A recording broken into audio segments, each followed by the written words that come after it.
Kita semua pasti sepakat bahwa Indonesia harus jadi negara besar, harus jadi negara berpengaruh, dan harus menjadi negara yang disegani, berdaulat pada saat Indonesia merayakan hari kemerdekaan yang ke-100 di tahun 2045. Menjadi negara besar harus masuk top 3 negara termakmur dan menjadi top 3 negara terkuat secara militer, juga negara berpengaruh secara soft power. Soft power bisa merupakan pengaruh budaya seperti K-popnya Korea Selatan, Bollywoodnya India, Hong Kong Macau-nya Tiongkok, Hollywoodnya Amerika. Soft power juga bisa berupa penguasaan AI, teknologi informasi, semikonduktor chips, media, perdagangan, dan distribusi barang. Itu semua merupakan kekuatan soft power yang harus Indonesia kuasai. Negara dikatakan makmur, pertama adalah jika GDP per kapitanya atau pendapatan satu orang dalam satu tahunnya adalah $12.800 atau senilai 198 juta rupiah setahunnya. Saat ini Indonesia baru sepertiganya, hanya $4.200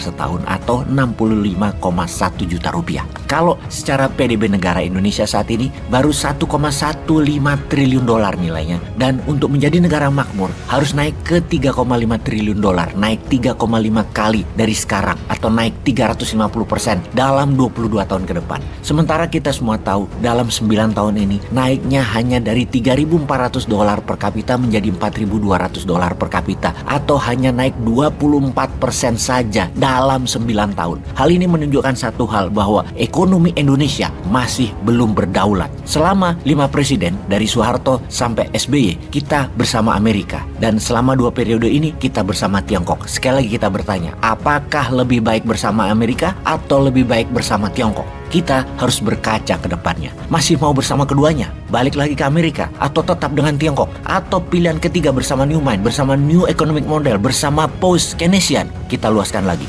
Amerika di belakangnya ada Sekutu Barat, ada Uni Eropa, ada Australia, Jepang, Korea Selatan. Kemudian di sisi Tiongkok ada BRIC, Brazil, Rusia, India, China, dan South Africa. Negara seperti Saudi yang mau menjadi global player dengan kekuatan Ka'bahnya yang menjadikan center 2 miliar umat muslim akan menjadi kekuatan berbasis wilayah yang akan membuat Saudi dari petrol country menjadi negara jasa spiritual dan properti. Saudi ingin bergabung dengan BRIC. Demikian juga Iran. Sementara Iran dan Saudi sangat berseberangan secara ideologi, namun secara ekonomi mereka bersedia bergabung. Untuk itu, kita ketiga negara ini terlebih dahulu karena secara militer ketiganya adalah produsen alat perang. Apa itu 3 negara yang kita maksud? Rusia, Tiongkok, dan Iran. Di saat Uni Eropa, NATO, dan Amerika sepakat memberikan senjata ke Ukraina dan memberi sanksi lebih keras lagi terhadap Rusia, Tiongkok dan Iran secara terang-terangan membantu Rusia. Ketiganya saat ini mengikat diri bukan hanya dalam bidang ekonomi, namun dikuatkan dalam bidang pertahanan. Fakta pertahanan baru. Kita semua tahu bahwa Tiongkok tidak nyaman dengan perang di Ukraina, namun tetap memberikan Rusia diplomatic umbrella di PBB dan berbagai forum dunia, termasuk menjual senjata ke Rusia dan membeli minyak dan gas Rusia. Di sisi Iran, drone kamikaze atau Shahid drone telah ribuan dikirim ke Rusia dari sejak sebelum perang hingga saat ini. Kita semua tahu industri drone perang Iran adalah yang terbanyak, terlengkap, tercanggih di dunia saat ini. Ditambah lagi rudal balistik Iran yang terbaru dikirim ke Rusia.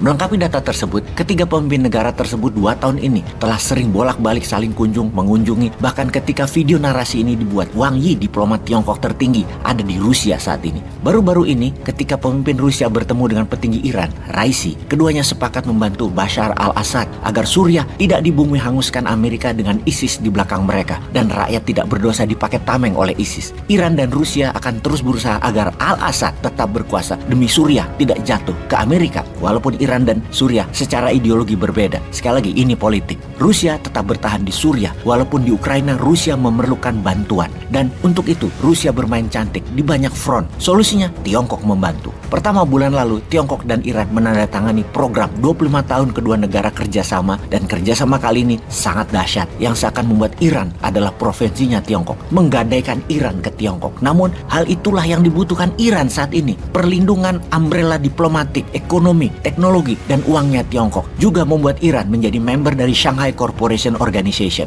sebuah organisasi yang membuat semua negara-negara daratan Asia Timur sampai Asia Tengah, Asia Barat, dan Eropa Timur bersambung dengan tengahnya Tiongkok untuk dispesialkan dalam hal ekonomi, dalam hal teknologi, dan keuangannya oleh Tiongkok. Ketika bulan lalu Ibrahim Raisi ke Tiongkok, sambutannya ketika mendarat di Beijing adalah grandios. Full military welcome ceremony plus red carpet. Status ini hanya diberikan kepada mitra khusus Tiongkok. Kunjungan Raisi adalah kunjungan pertama kali pemimpin Iran dalam 3 dekade terakhir. Dan ketika jumpa pers dikatakan inilah gerakan anti barat terkuat menentang world order sekutu dan Amerika, menentang hegemoni barat dan menentang bullying barat. Sahabat perlu ketahui bahwa setelah ketiganya mengikat dalam satu kekuatan militer, ada beberapa negara kecil yang berminat bergabung dengan mereka segera, yaitu Nicaragua, Venezuela, Kamboja, Myanmar, dan yang paling menakutkan adalah Korea Utara. Korea Utara negara yang lagi flexing berulang-ulang atas kekuatan rudal balistiknya yang terus-terusan menembak ke arah Jepang sampai melewati kepulauan Jepang akan bergabung dengan penentang hegemoni barat ini. Pertanyaan sekarang, di manakah posisi Indonesia? Akankah Indonesia menjadi bagian dari dua hegemoni ini atau netral, atau wondering what happened, menjadi tertinggal, atau membangun ke dalam, percaya kekuatan anak bangsa? Mudah-mudahan 2024 ke depan pemimpinnya pro NKRI ya.